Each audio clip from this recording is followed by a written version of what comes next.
content de pouvoir partager avec vous un petit moment d'étude de la Parashat Lech Lecha. Et Bezrat Hashem, nous allons pouvoir retirer un enseignement qui va nous aider à améliorer notre vie quotidienne d'une manière extraordinaire.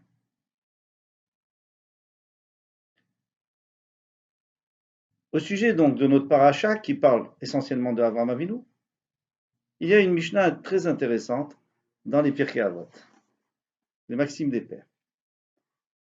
Alors, Perek He, Mishnah Gimel.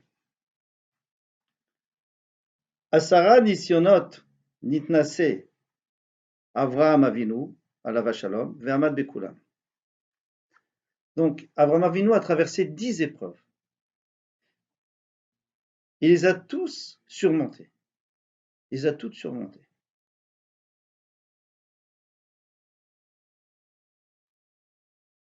C'est étonnant qu'il n'y ait que 10 épreuves dans la vie d'un homme. Nous avons des épreuves tous les jours, peut-être même une dizaine tous les jours.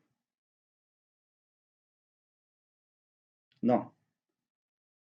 Ici, il s'agit d'épreuves très spéciales, des épreuves très puissantes qui vont permettre de faire grandir Avraham Avinu au point où il méritera et que tout le monde devra reconnaître, le Satan inclus, qu'il mérite de mettre au monde le peuple juif. Et pas seulement qu'il mérite de le mettre au monde, mais qu'il mérite de perpétuer son mérite pour les protéger jusqu'à la fin des temps. Et voilà les 10 nisyonotes, les 10 épreuves. Première épreuve, le pauvre petit Abraham restait enfermé 13 ans dans une grotte. Pourquoi? Parce que Nimrod voulait le faire sacrifier par son père, donc son père l'a caché dans la grotte. Il est enfin sorti de la grotte, il s'est rebellé contre l'idolâtrie de son père, naturellement, et son père l'a amené chez Nimrod pour essayer de le remettre sur le bon chemin, entre guillemets. Et Nimrod dit, moi j'ai une solution pour toi. J'ai 2 solutions. Ou alors tu te prosternes, ou alors il y a une fournaise, on a fait chauffer, on te jette dedans. Et Abraham Avinu dit, alors jetez-moi dedans. Ensuite, Hachem lui dit, bon, ça suffit. Quitte ton pays, ta patrie, tout ça. Mais il ne lui dit pas où aller. Elle arrête sa chère Areka vers le pays que je te montrerai, c'est-à-dire destination inconnue. Quand tu abandonnes tout, tu ne sais même pas où tu vas. Il arrive en Eretz Kenaan, on lui avait promis la Veracha, on lui avait promis qu'il aurait la Parnassa, qu'il aurait tout. C'est la famine. Donc il s'est expatrié en Mitzrayim. Il est arrivé en Mitzrayim, on lui prend sa femme. Enfin, on lui prend sa femme, on est déjà à la 5e épreuve. Il sort de Mitzrayim, il revient en Eretz Kenaan, on lui prend Lot. Lot, c'est son neveu. Il est obligé d'aller à la guerre contre les 4 rois les plus puissants du monde. Avec qui? Il y en a qui disent 318 serviteurs, il y en a qui disent un serviteur, Eliezer. 7e épreuve, Brit Ben Abetarim. Donc Hachem lui montre tout ce qui va arriver jusqu'au Mashiach. Tous les malheurs qui vont tomber sur le peuple juif, sur ses descendants jusqu'au Mashiach. 8e épreuve, on lui demande de faire la Brit Mila. 9e épreuve, de renvoyer Ishmaël qui a une influence négative sur Yitzhak, Avinu. Et dernière épreuve que tout le monde connaît, la Akedat Yitzhak, sacrifie ton fils adoré, ton fils sur lequel tu comptais pour créer le peuple juif. Et il a traversé toutes ces épreuves, Baruch Hashem. Il a tout surmonté. Il y a quand même un petit problème, c'est que moi je comprends une partie des épreuves, mais les autres sont difficiles à comprendre. Quand on demande à quelqu'un sacrifie ton fils, il peut dire oui, il peut dire non. Fais la Brit Mila? Oui, non. Quitte ton pays? Il peut ne pas vouloir. Mais on t'a pris ta femme. Qu'est-ce que tu veux faire? On t'a pris l'autre. Qu'est-ce que tu peux faire? Il y a la famine. Tu es enfermé pendant 13 ans dans une grotte. Que faire? S'il sort, il se fait tuer. Donc, où est l'épreuve? Pour moi, une épreuve, c'est un libre arbitre. Je peux dire oui, je peux dire non. Je peux dire, tu m'as demandé, j'accepte. Je peux pas, c'est trop difficile pour moi. C'est l'épreuve qu'on a tous les jours. Alors, où sont une partie des épreuves d'Avraham Avinu? On a du mal à les reconnaître. Pour répondre à cette question, il va falloir d'abord comprendre peut-être un peu mieux la raison pour laquelle Akadosh Baruch Hu nous éprouve tous les jours. En règle générale, quand on éprouve quelqu'un, c'est déjà pour lui montrer son niveau et pour lui donner les forces et le courage d'aller plus loin. Quelqu'un qui saute à la perche, on lui donne une perche d'1 mètre, il réussit 1,50 m, 2 mètres, etc. Donc en fait, on lui montre ce qu'il est capable de faire, ça lui donne du courage, c'est un tremplin pour aller plus loin. Mais chez Avraham Avinu, il y avait plus. C'est que le Satan vient et dit, mais pourquoi est-ce que Avraham Avinu mérite plus que quelqu'un d'autre de fonder le peuple juif? Pourquoi? Qu'est-ce qu'il a de spécial? Je veux dire, regarde, je lui demande tout ce que je veux, je lui demande. Mais dans ce cas-là, on est obligé de dire que l'épreuve, elle est sur le travail qu'Avraham Avinu faisait sur lui. Parce qu'éprouver quelqu'un sur un point qui n'intéresse pas n'a aucun intérêt. Donc, quel était le point sur lequel Avraham Avinu a travaillé toute sa vie? Le point essentiel, on va dire. Il a travaillé sur tout, mais c'est le point essentiel. Le point essentiel, on comprend. D'abord, il a travaillé sur lui-même pour essayer de reconnaître Hachem. Il ne le connaissait pas. Il a deviné. Et une fois qu'il a deviné, il fallait s'habituer à le servir. Ça, c'était la première chose. La deuxième, c'était d'influencer les autres, d'attirer les autres vers Hachem. Ce qu'il a réussi d'une manière extraordinaire. Maintenant, les nissionotes, ils vont être dirigés justement vers ce point. Cela veut dire, tu dis que tu aimes Hachem, tu dis que tu ferais tout pour Hachem, peut-être que tu le feras, ou certainement tu le feras. Mais est-ce que tu le feras dans la joie ou pas? Est-ce que tu le feras par amour ou pas? On a une preuve claire de la Torah qu'il a fait par amour, parce que la Hakeda, donc le sacrifice de son fils, qui est a priori l'épreuve la plus difficile, eh bien, il l'a fait d'une manière incroyable. Il s'est levé le matin, Vayashkem Baboka, il s'est levé le matin tôt. Il aurait pu se dire, bon, encore quelques minutes, je vais avoir mon fils, encore quelques heures, bon, on fera ça un peu plus tard. Il se levait, il a attelé son âne lui-même. C'est quelque chose, il avait suffisamment de serviteurs. Et d'ici, on apprend qu'il aimait tellement, il voulait tellement faire plaisir à Kishbro qu'il a dit, allons-y, tout de suite. On n'a pas le temps de parler de toutes les épreuves qu'il y a eu sur le chemin. Et voilà. Et quand Yitzhak Avinu a entendu que c'était lui le sacrifice, lui pensait qu'on allait apporter quelqu'un d'autre, les deux, ils étaient heureux. Heureux de quoi? Heureux, le père de perdre son fils et le fils de perdre son père. Voilà. C'était ça. Maintenant, on comprend, c'est facile. Moi, de toutes les façons, dans la grotte, tu y es, tu sortiras pas de cette grotte. Mais est-ce que tu vas te plaindre? Est-ce que tu vas dire, mais il y a un problème? Pourquoi est-ce qu'on me laisse comme ça? J'ai perdu mon enfance. Je donne un exemple. Quelqu'un est dans un embouteillage. Ok, on est dans un embouteillage, on est très pressé, on a des rendez-vous. il y a deux possibilités de réagir.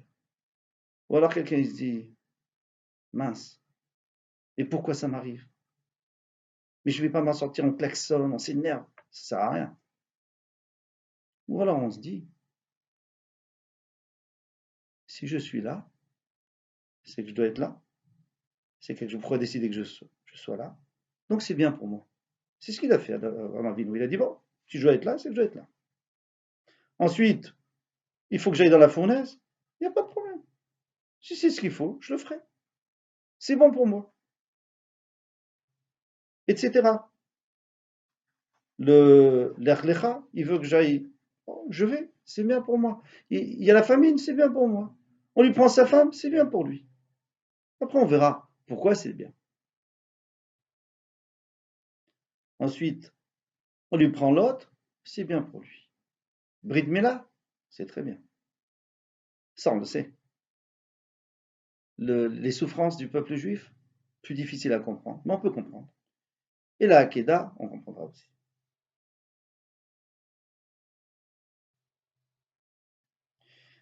Ici, ok, ça c'est pour Abraham Avinu. Maintenant, nous, on a dit au début du shiur qu'on allait essayer de tirer une leçon, un enseignement pour nous, pour la vie de tous les jours. Alors, on a bien compris qu'ici il s'agit d'émouna, de croyance, et de bitachon, de confiance. Abraham Avinu avait la croyance, il a réussi à la transmettre autour de lui, il avait des milliers, si ce n'est pas plus, de talmidim, d'élèves, et la confiance.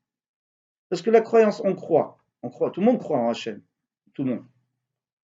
Les bénis Israël, on croit en Hachem. Mais est-ce qu'on a confiance?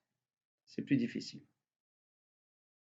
Pourtant, on voit dans la chanson que tout le monde chante, Anachnu ma'aminim bnei ma'aminim, nous sommes tous des croyants et des fils de croyants. Mais ça ne suffit pas. On croit en Hachem, mais est-ce que pour ça on est heureux? Non. Alors je reprends l'embouteillage. Si quelqu'un se dit, cet embouteillage est bon pour moi, je ne comprends pas pourquoi, je ne comprendrai peut-être jamais, il est bon pour moi, eh bien à ce moment-là, je suis heureux. Je vais prendre le temps de discuter avec la personne qui est à côté de moi, ou éventuellement de téléphoner, main libre bien entendu, et voilà, ou d'étudier, écouter un chiot, voilà.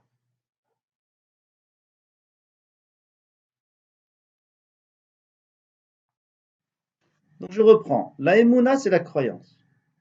Le bitachon, c'est la confiance. Et beaucoup de gens pensent que le bitachon, d'avoir confiance en Hachem, c'est-à-dire j'ai confiance qu'Hachem va résoudre mon problème comme j'aimerais bien. Je suis dans un embouteillage, il faudrait que ça se libère. Ça va se libérer. Je vais être à l'heure à mon rendez-vous. Quelqu'un est malade, il va aller chez le médecin, il va être guéri, etc. Ça pose un problème, nous dit le Chazon Ish dans son Sefer Emuna ou Bitachon. Le Bitachon, c'est pas de croire qu'il va m'arriver ce que je veux. Pourquoi? Parce que moi, je ne sais pas ce qui est bien pour moi. Je ne peux pas le savoir. Je ne peux pas le savoir pour la raison très simple, c'est que je ne vois pas très loin, je ne vois pas suffisamment loin pour comprendre qu'est-ce qui est bon pour moi. Peut-être que pour maintenant, c'est bon, mais qui dit que dans l'avenir proche ou lointain, ça sera encore bon pour moi. Alors comment est-ce que je sais que tout ce qui m'arrive, Gam Zuletova, tout ce qui m'arrive est pour le bien? Comment est-ce que je peux le savoir? Peut-être que ce qui m'arrive, c'est un manque de mérite. La réponse, elle est simple. Il est écrit Yotzeror, on dit tous les matins, Yotzeror Ovore Chocher. Il y a un autre endroit dans le Nach, Yotzer Tov ou Borera. Traduction. Yotzer Tov ou Borera, celui qui, a priori, on traduit Yotzer, créer, Boré, créer. Non, c'est pas le même mot. Yotzer, c'est celui qui crée, c'est celui qui... Non, Boré, c'est celui qui crée. Et Yotzer, c'est celui qui produit. Donc Hachem, Yotzer Or, il produit de la lumière, mais il crée l'obscurité. Il produit du bien et il crée le mal. Il produit le bien parce que lui, il n'y a que le bien qui l'intéresse. Il crée le mal, pourquoi? Pour qu'on puisse l'utiliser. Pourquoi il faut qu'on puisse l'utiliser? Parce qu'il faut qu'il y ait un libre arbitre. Pourquoi doit-il y avoir un libre arbitre? Parce que le monde a été créé pour que la personne mérite son olam haba. Olam chesed ibané, le monde a été créé pour que Hachem puisse être bon avec ses créatures, c'est-à-dire l'olam haba, le monde futur. Pour y arriver, il faut un mérite. S'il n'y a pas de mal, il n'y a pas de mérite de choisir le bien. Il n'y a plus de choix. Et c'est pour cette raison que la Gemara nous dit que lorsque le 6e jour de la création, à la fin de la sixième, Hachem a dit Venitov meod, c'est très bien ce que j'ai créé. Ça veut dire quoi? C'est très, c'est pour dire le Yetzer Hara. J'ai créé le mauvais penchant. Et ça, c'est très bien. Pourquoi? Parce que ce mauvais penchant me permet justement de progresser et de mériter mon abandon. Donc, de là, nous voyons que Hachem ne produit pas du mal, il crée le mal. C'est à nous de l'utiliser, ou plutôt de ne pas l'utiliser. Si c'est comme ça, alors pourquoi nous inquiéter? On va rater un rendez-vous, et alors? On a un petit bobo, et alors? C'est du bien. Gam, Zou, Letova. C'est aussi pour le bien. Et c'est là que je vais vous raconter une histoire extraordinaire, que j'ai toujours beaucoup aimée, mais que j'aime encore plus depuis que j'ai eu l'occasion, d'une manière providentielle, de rencontrer une des personnes qui l'a vécu. Je vous dirai après comment. Alors, nous sommes au début de la Deuxième Guerre mondiale. Il y a énormément, Baruch Hashem, de juifs allemands qui ont réussi, quand je dis énormément, c'est très peu par rapport à ceux qui ont été déportés, mais il y en a quand même qui ont réussi à se sauver et arriver en barque, en bateau, en Angleterre. Ils ont été mis dans des camps de réfugiés. Au début, tout allait bien, jusqu'au moment où les Allemands ont commencé à bombarder l'Angleterre, Londres quotidiennement. Alors, les Anglais, quand ils avaient des réunions, ils allaient se cacher, ils changeaient d'endroit tout le temps, pour pas justement être bombardés. Mais il y a des moments où on arrivait à bombarder la maison dans laquelle ils s'étaient cachés. Et ça, il n'y avait qu'un espion qui aurait pu avertir les Allemands. Et c'est là qu'ils se sont dit, on est entouré d'espions, alors ils sont là, ils sont en ville, mais ils sont aussi peut-être dans les camps de réfugiés. Qui nous dit que tous les réfugiés sont des gens qui sont vraiment venus se réfugier? Il y en a peut-être aussi qui sont venus intentionnellement pour nous espionner. Et alors ils ont durci le ton avec les pauvres réfugiés qui avaient déjà beaucoup souffert et ils les ont fait souffrir encore plus. Au point où ils n'en pouvaient plus, et le jour où on leur a proposé de partir, ils ont sauté sur l'occasion.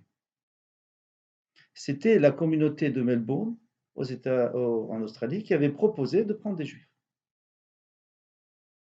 Donc, ils s'inscrivent, on a frété un bateau de la marine avec des soldats, et on a quitté l'Angleterre.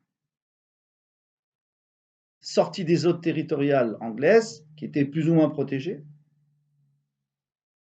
une torpille.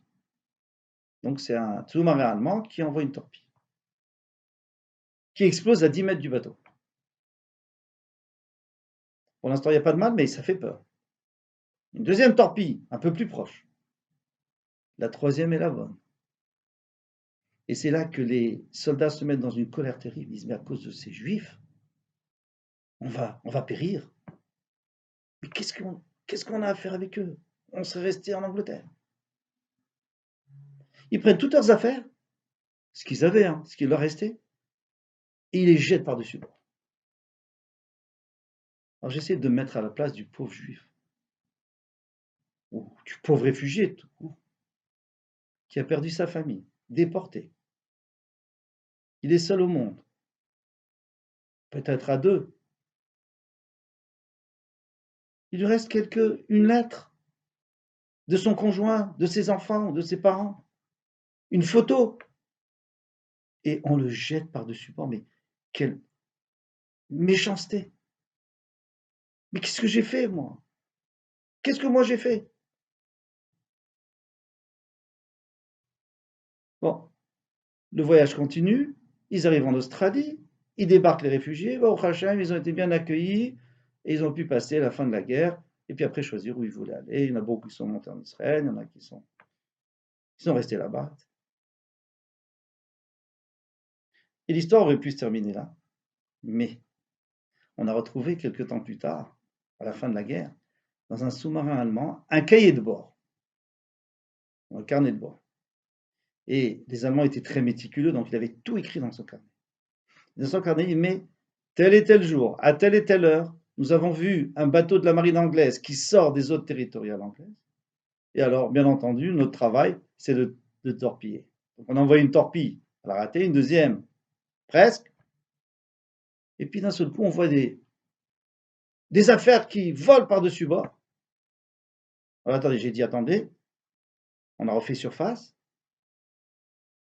et on a essayé de récupérer. On a vu des lettres en allemand. On s'est dit mais attendez, c'est pas des Anglais, ça, c'est des prisonniers de guerre.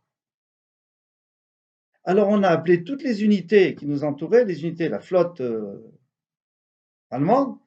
On leur a dit non seulement vous ne devez pas attaquer ce bateau, mais il faut qu'on l'escorte, on va l'escorter jusqu'à sa destination. On l'a escorté. Ils sont arrivés en Australie, ils ont débarqué entre guillemets, les réfugiés de guerre. Et, et puis, ils sont repartis, nous on les attendait. Et quand on les a vus, on s'est donné à cœur joie, on les a torpillés, terminé. Je ne sais pas si on se rend compte.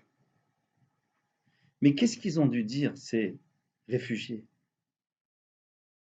Ils ont dit, mais c'est extraordinaire, mais c'est merveilleux. Nous, on avait l'impression qu'on était perdus, qu'on n'avait plus rien au monde. Mais c'est ce qui nous a sauvés. Le fait d'avoir jeté nos souvenirs, c'est ce qui nous a sauvés. Sans ça, c'est là où on aurait été perdus. Mais c'est toujours comme ça. Mais parfois, ça prend 5 ans pour le savoir, d'autres fois, ça prend un jour, une minute, et puis parfois 15 ans, 20 ans, ou alors plus tard, dans le monde de la vérité. Mais c'est ça la émouna. La émouna, c'est de savoir que Osé, Shalom, que Baruch il fait la paix, que Baruch Yotzer Or, que Baruch Yotzer Tov, il fait que le bien. Tout ce qui arrive, c'est pour le bien. C'est 100% pour le bien. Alors attendez, ce qui est extraordinaire. Moi, je connaissais cette histoire depuis des années, je la racontais. Et voilà que ça fait quelques années, nous étions à Sukkot, en Eretz Israël, pour un mariage. Et nous sommes invités chez un beau-frère, dans la Souka. Et à côté de moi, il y a son grand-oncle qui est assis, un vieillard. On a discuté, sympathisé. Je ne sais pas pourquoi, je lui dis, et où vous étiez pendant la guerre? Il m'a dit en Australie. Ah bon? Et avant en Australie? En Angleterre. Et vous n'étiez pas parmi les réfugiés qui ont pris le bateau? Si. Et vous pouvez me raconter l'histoire? Oui. Et c'est là où j'ai eu la confirmation de cette histoire. Si c'est pas providentiel, c'est tellement extraordinaire. Si j'étais pas invité avec lui, si j'avais pas été invité avec lui, si je n'avais pas posé la question, s'il m'avait pas répondu. Et c'est pas fini. La prochaine fois qu'on est allé en Israël, il n'était plus là. Il était très âgé, il était niftar. C'est toujours comme cela. Nous avons tous des histoires à raconter. On n'a plus le temps. Des histoires où on voit des choses qui arrivent et qui sont vraiment dérangeantes et même douloureuses. Et la fin, c'est toujours bien terminé. Et si on ne voit pas la fin, c'est qu'on la verra plus tard. Alors, essayons de voir ce qu'on peut concrètement retirer de cette leçon. Avraham Avinu, finalement, toutes les épreuves qu'il a eues, qu'il a traversées, se sont bien terminées. Puisque, en étant enfermé pendant 13 ans, il n'a pas été influencé par l'idolâtrie de sa génération. Il a pu reconnaître Hachem. Puisque, en étant jeté dans la fournaise, il est devenu intouchable. Plus personne, tout le monde avait peur de lui. Et tout le monde le respectait. Et c'est comme ça qu'il a réussi à ramener les gens vers Hachem. En étant parti en Eretz Kenan, il a mérité Eretz Israël, où nous voulons tous vivre, avec le Mashiach aussi, surtout, Bezrat Hashem, etc.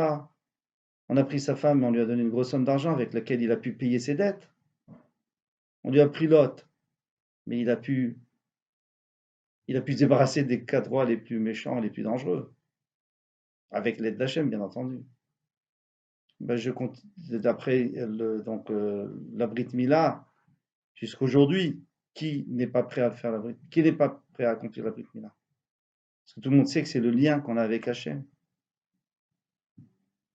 Les, les, les souffrances des Bnei Israël, on les comprend souvent, parce qu'on voit que le peuple se dévie un peu d'Akadosh Baruch Hu, et à ce moment-là, Akadosh Baruch Hu est obligé de le remettre en place pour pas qu'il disparaisse.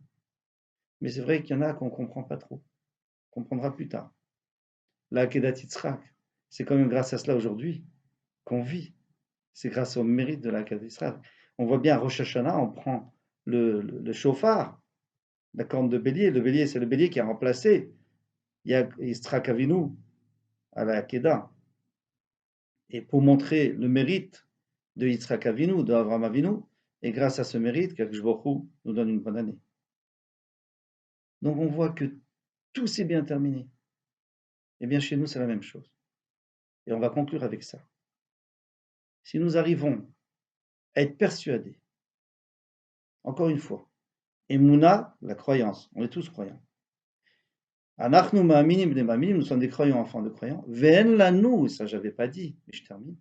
Ve'en lanu alma leishaen, et la avinu sheba shamayim. Et nous n'avons pas sur quoi nous appuyer que sur Hachem. C'est-à-dire chaque fois qu'il nous arrive une difficulté dans la vie, chaque fois qu'il nous arrive même une mauvaise nouvelle, il faut se dire Ve'en lanu alma leishaen, on ne peut pas tenir que sur Akadosh Baruch Hu. On ne peut faire confiance qu'à Akadosh Baruch Hu. C'est lui qui fait ça. Et alors, je n'ai pas le temps de m'attarder sur l'épidémie qui nous touche, mais une chose est certaine, c'est très difficile, c'est très dur. Mais si on nous l'a envoyé, c'est pour notre bien. Et pas seulement c'est pour notre bien, c'est qu'on est capable de surmonter. Bezrat Hashem, qu'on puisse apprendre de cette leçon et passer un Shabbat Shalom. La ligne d'écoute Torah Box, c'est une équipe de thérapeutes et coachs bénévoles à votre disposition chaque jour pour vous écouter et vous aider à surmonter votre difficulté, problèmes de couple, solitude, dépression, violence, harcèlement. Vous n'êtes plus seul, nous sommes là. La ligne d'écoute Torah Box, un service unique, gratuit pour vous. Depuis la France au 01 80 20 5000 et en Israël au 02 37 41 515.